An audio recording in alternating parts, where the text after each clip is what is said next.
For the Climate Discussion Nexus, I'm John Robson.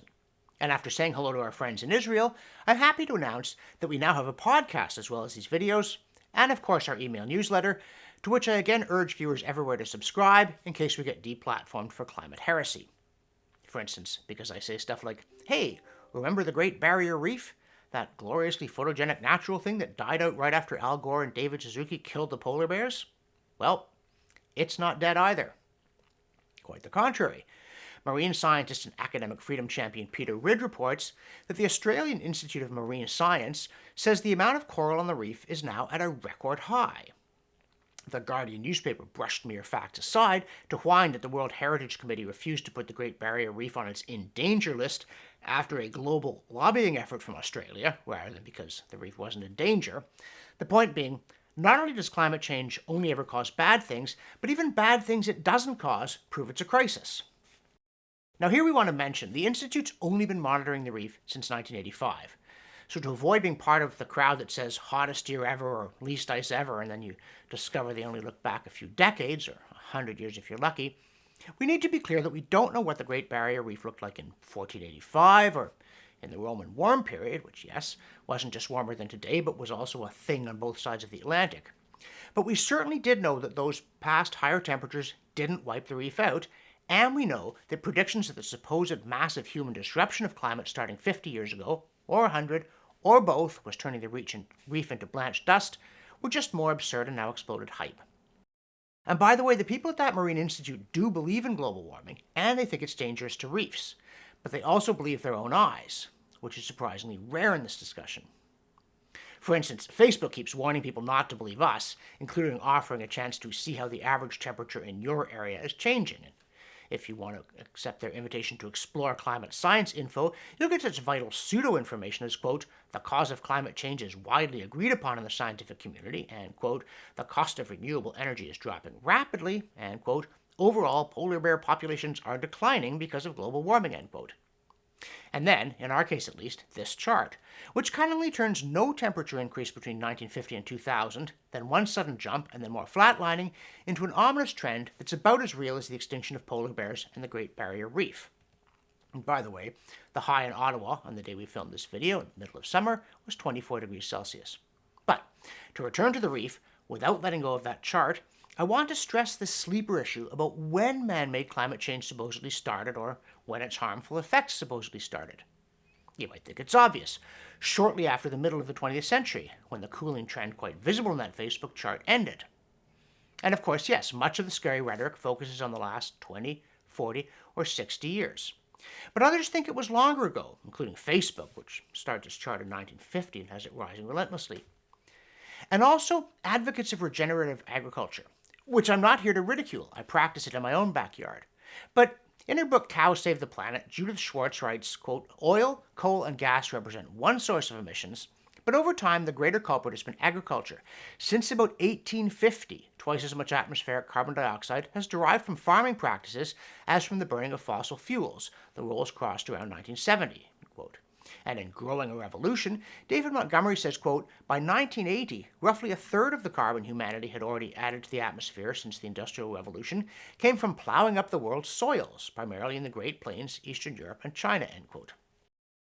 Both books are worth reading, including for their genuine insights about the pitfalls of treating farms as chemistry experiments, not ecosystems. But they're also noteworthy for the confusion they add to this important question of when global warming became real, man-made, and dangerous. And if we can't even get a straight answer on that one, how can we possibly test the theory against the facts? And speaking of facts and farms, a piece by Ian Cumming, reprinted in the regrettably named blog Small Dead Animals, makes the telling point that the alarmists say global heating will make crops fail, drought and floods sweep away the soil and its occupants, pests spread, and plants become less nutritious. Quote, but no one in Canadian agriculture, absolutely no one, whether in government, industry, bankers, or farmers, has ever said you have to pay way less for land since yields will be dramatically down over the next 3 decades due to climate change, end quote. Why not? Because in their hearts, they know it's not so. If we were already in a climate crisis, the price of farmland should already have fallen. But market prices incorporate expectations as well as current realities. So a looming disaster should also be pushing the price down. which means neither farmers nor woke financiers really believe, when they get to the bank, the stuff they or their umbrella organization spouted along the way. As Cumming points out, not even Mark Carney, when he was a central banker, ever warned lenders, back away from the farm loans. If the alarmists really disagree with me here, they can short Canadian grain. But instead, they buy waterfront mansions while throwing billions in public funds at a crisis they wouldn't spend a dime of their own cash on. Seems money talks. We also return to the floods in Germany, which have mercifully subsided, but leaving a sticky residue of excuses disguised as alarmism. Of course, Germany's been having floods, and marking them on walls, for centuries. But it's a bit of a new thing that, as one meteorologist said bluntly, Germany has long been a failed state when it comes to protecting people from natural catastrophes, end quote. And Chancellor Merkel showed extraordinary gall in saying, quote, "We must hurry. We have to be faster in the fight against climate change," end quote. And not only because the alarmists' own models say that nothing we do today at any speed will have any measurable impact before 2100. No, the really sticky point is that when her government and others in Germany were warned that heavy rains were coming, dams were full, and floods were looming, they didn't show any hurry even to warn people, let alone evacuate them. Now, to be fair, people don't seem to have been much of a mood to heed warnings or prepare. Some even hid from floodwaters in their basements. But at least that conduct only hurt them, whereas hiding behind rhetoric about climate change killed other people. So yes, in some sense, global warming was to blame for the disaster. Not because it caused flooding, but because it diverted time, energy, and money away from disaster preparedness into nebulous virtue signaling. Now, on the positive side, it seems that awareness of this problem is to some extent penetrating into the world of alarmism. In the National Post, one commentator took the orthodox line saying, quote, "The world is awash in reports of catastrophes attributed to climate change." In that category, he included floods in Europe, but then he asked, why won't we listen? And if you're planning to say, oh, because the reports are wrong about the causery of the data, he won't listen to that. He thinks most people are sold on the alarmism, but he says they, quote, "doubt the ability of those supposedly in the know, the politicians, activists, campaigners, and professional doom merchants to identify workable and practical solutions and put them into effect," end quote. And then he adds that people, quote, "don't have much trust in a media that seems addicted to hysteria and shockingly immune to ideas they don't hold," end quote. Gee, we wonder why. And then he went on to cite California. He said it's a classic case of a super woke place whose practical response on climate has been feeble. But then he said, quote, "The trick is to figure out how to cut emissions from those sources without crippling the economies they underpin. So far, no one has found the key," end quote. And here we have to point out that that includes him. He does admit that the most extreme solutions only appeal to what he calls demented extremists.